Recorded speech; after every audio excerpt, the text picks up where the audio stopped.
दोस्तों, धर्म रहस्य चैनल में आप सभी का एक बार फिर से स्वागत है। अब इनकी अनुभव की कहानी को आगे बढ़ाते हुए आइए पढ़ते हैं इनके ईमेल पत्र को। प्रणाम गुरुजी, चरण स्पर्श, जय मां पराशक्ति। नमस्कार दोस्तों, पहले के भागों में आपने जाना होगा कि मुझे बहुत सी तकलीफों से गुजरना पड़ा था और मेरे पास कोई खास मित्र भी नहीं था।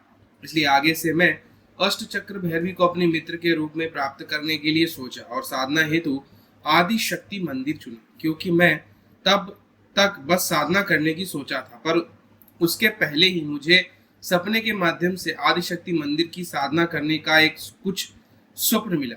तब मुझे पूर्ण विश्वास हो गया कि निश्चित रूप से इसी जगह मेरी साधना होगी और फिर सारा काम निपटा कर साधना के लिए तैयारी किया।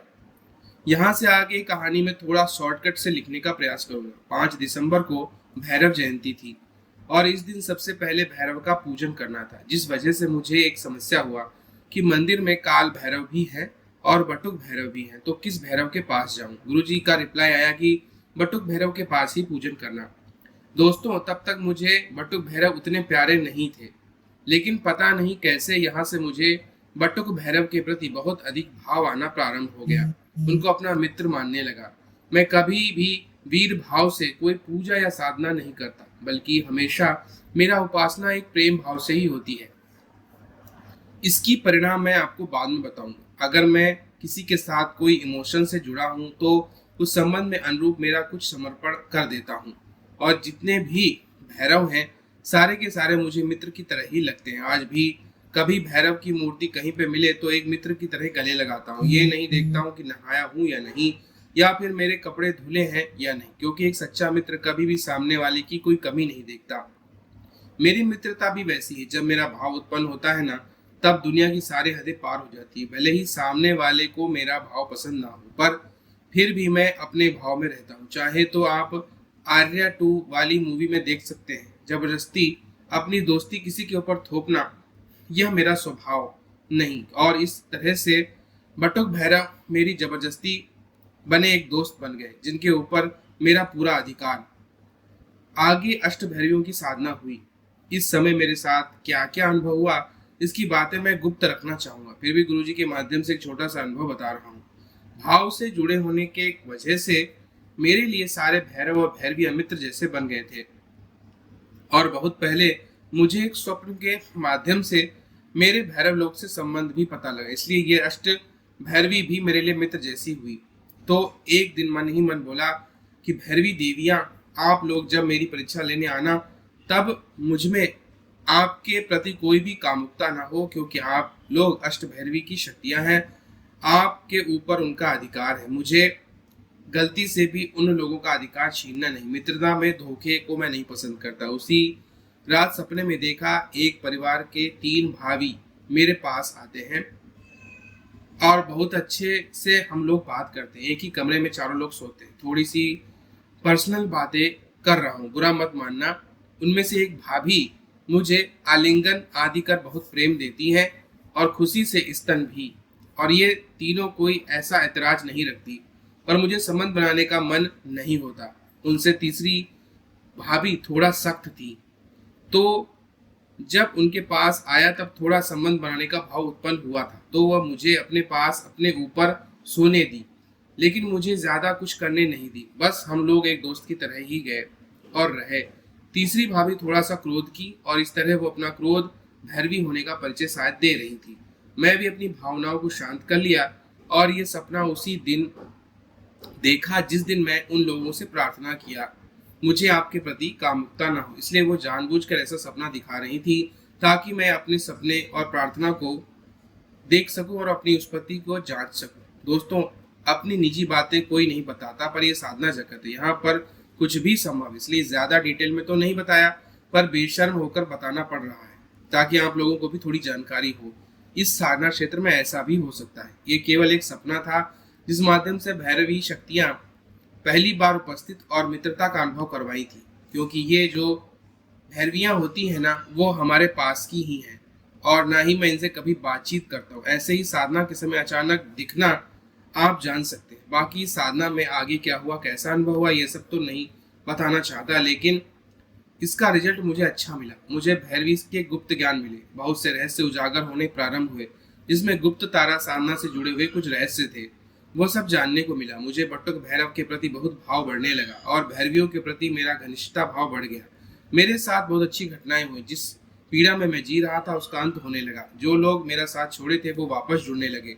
अगले चरण के लिए मेरे पास बहुत समय था। सोचा क्या करूं, इस तरह से खाली बैठना पसंद नहीं था। समय भी बहुत था और शिक्षकता का सिलेक्शन रिजल्ट भी नहीं आया था अभी तक। तब बटुक भैरव की साधना का ख्याल आया, क्योंकि भैरवी साधना के बाद मुझे रहस्य पता चल गया कि बटुक भैरव से मेरा गहरा संबंध है।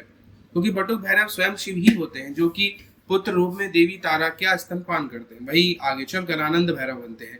और मेरा भाव और समर्पण देखकर देवी आनंद भैरवी भी इतने कम समय में मुझसे जुड़ गई। यानी कि देवी आनंद भैरव जैसा ही मेरा रहस्य होगा। और जनवरी 4 तारीख को काल अष्टमी के दिन आरंभ किया भैरव साधना।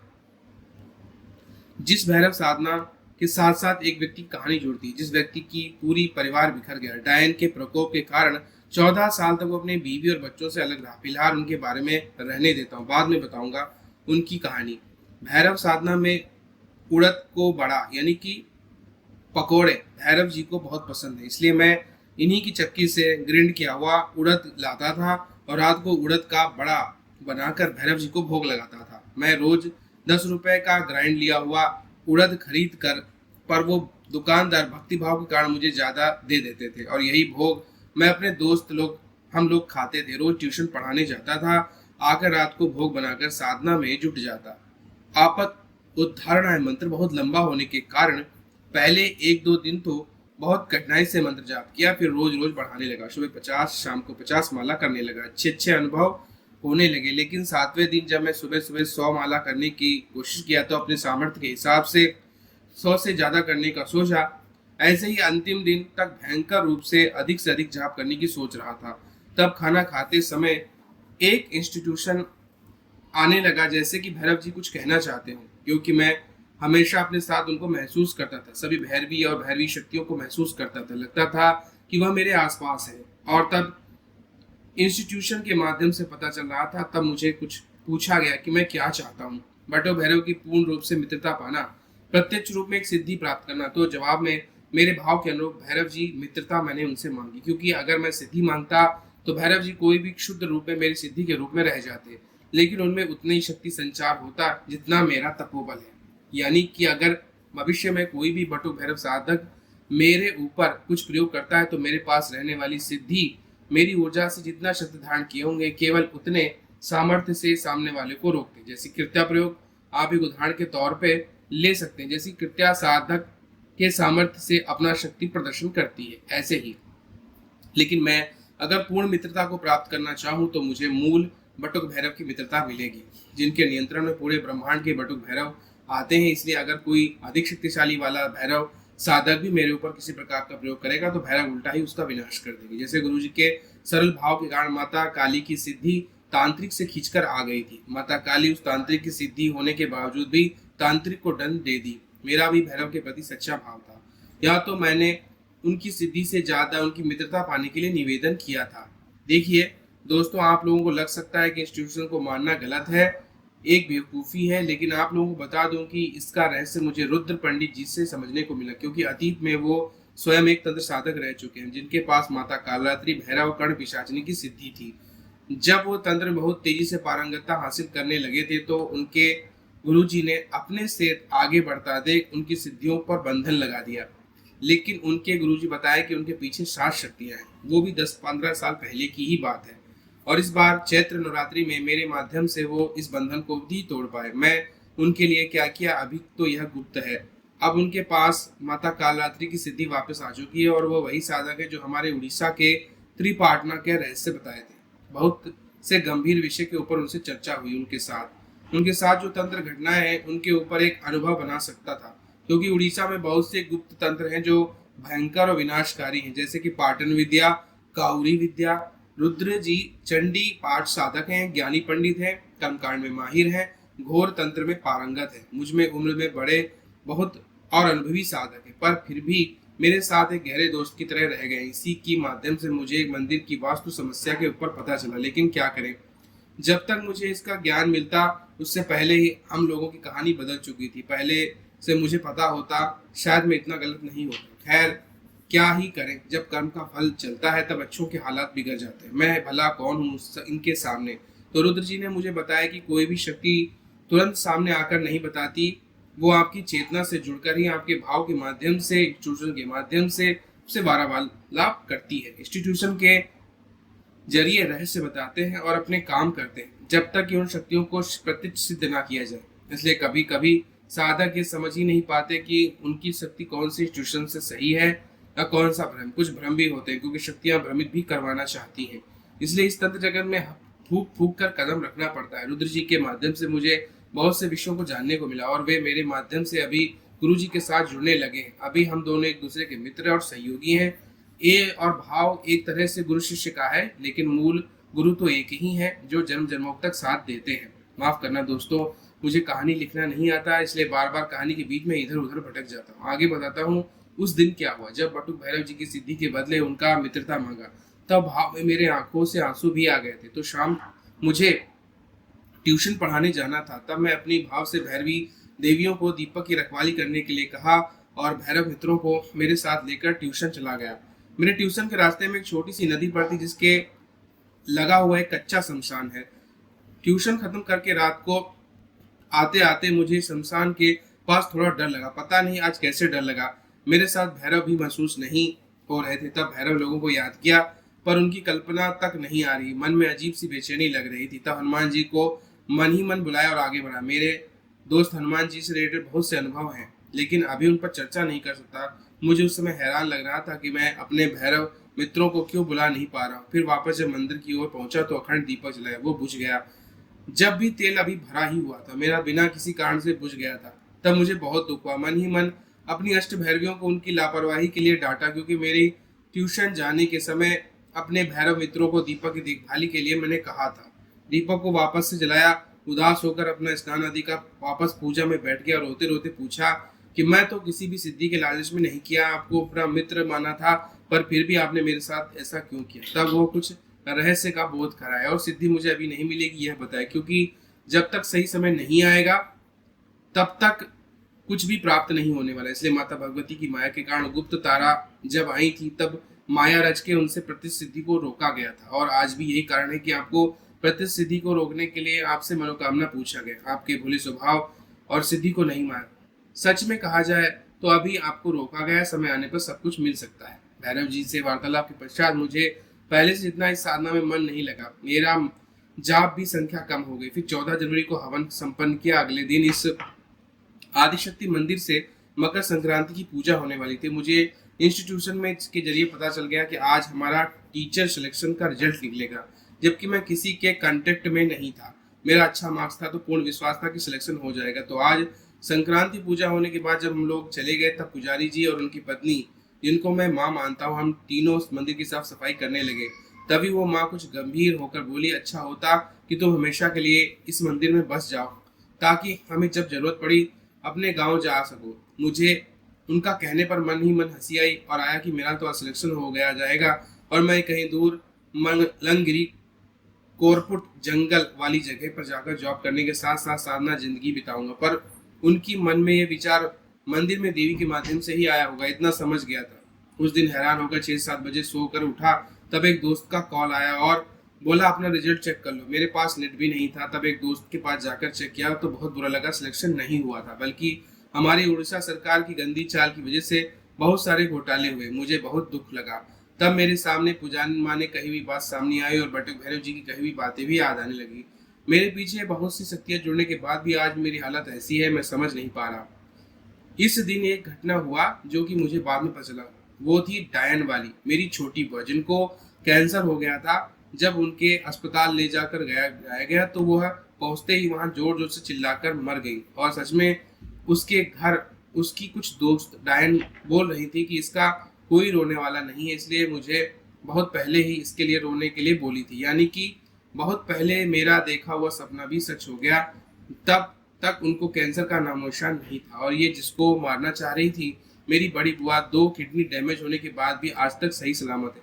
दक्षिण काली ने अपना काम कर दिया था और आज उस डायन की खुद की शक्ति उसे मार दी। आज मेरे जीवन में 3 घटना हुई, मेरा सिलेक्शन ना होना, मुझे मंदिर के लिए हमेशा देवी का रोकना और डायन की मृत्यु। दोस्तों, बटो भैरव साधना के पश्चात मेरे जीवन में बहुत तेजी से बदलाव होने लगा। कुछ अलग सा महसूस होने लगा। यहाँ तक कि आनंद और केसी पिशाचनी और केसी के बारे में से लेकर कटुक भैरव के बारे तक मैं सोचने लगा। उनके प्रति अन्याय को लेकर भी दुख लगा। किंतु केशी के जीवन में तो एक तो धोखा हुआ था, ऊपर से भैरव जी भी अंत में उसको माया दिखाकर धोखे में डाल देते हैं। अंत में बेचारी अपनी किस्मत में अपना कर सब कुछ त्याग देती है, जिसके लिए मुझे बहुत दुख हुआ। अपने मित्र आनंद भैरव को केसी के ख्याल रखने के लिए बोलता था और केसी जो कि स्वयं महापिशाचनी है, वो भी मेरे लिए एक दोस्त के जैसी प्रतीत हुई।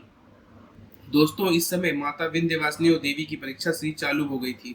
इसमें मुझे साधिका को लेकर कुछ बातें रिलेट हुई। सोचा उनको बताऊं, पर अब उनके लिए कुछ भी करने का मन नहीं था। फिर पौष पूर्णिमा और गुरु पुष्य सर्वासिद्धि योग था। कहा जाता है इस दिन का जाप लाख गुना के बराबर है। तो उस दिन रात के मंदिर में गर्भगृह में रहकर देवी अथर्वशी का अखंड पाठ करने लगा। 80 पाठ कर पाया था, पुरुषण का सोचा था, पर सुबह हो गया, इसलिए मुझे यह रोकना पड़ा। फिर भी इसका प्रभाव मेरे जीवन में साथ साथ बहुत लोगों पर प्रभावित किया, क्योंकि जो व्यक्ति से मैं रोज उड़द ला रहा था, उसकी पत्नी और उसके बच्चे 14 साल बाद इस अनुष्ठान के पश्चात अगले रविवार को घर पहुंचे। और उनकी कहानी भी मंदिर से रिलेटेड है, क्योंकि मुझे बाद में पता चला कि वो व्यक्ति दोस्त से ससुर हैं और आश्रम में जिस कमरे में रहता था वह भी उनका ही बनाया हुआ है। तो आप देख सकते हैं कि किसी एक तप का और समर्पण कैसे बाकी लोगों की जिंदगी को प्रभावित करता है। इस अनुष्ठान के पश्चात मेरे साथ मेरे हाई स्कूल के दोस्त जुड़ने लगे, जिसमें मेरी हाई टाइमी और मेरी प्रेमिका भी शामिल थी। उस वक्त मैं उससे एक तरफा प्रेम करता था, कभी बात नहीं कर पाता, और आज 12 साल बाद उससे कांटेक्ट हो रही है, एक बहुत अच्छी दोस्त बन गई है। पास्ट की सभी चीजें सामने आनी चालू हो गई हैं। इस तरह से पुराने कर्मों का ज्ञान मिलने, बहुत से पास्ट लाइफ रिकग्निशन मेरे सामने आना शुरू हो गए।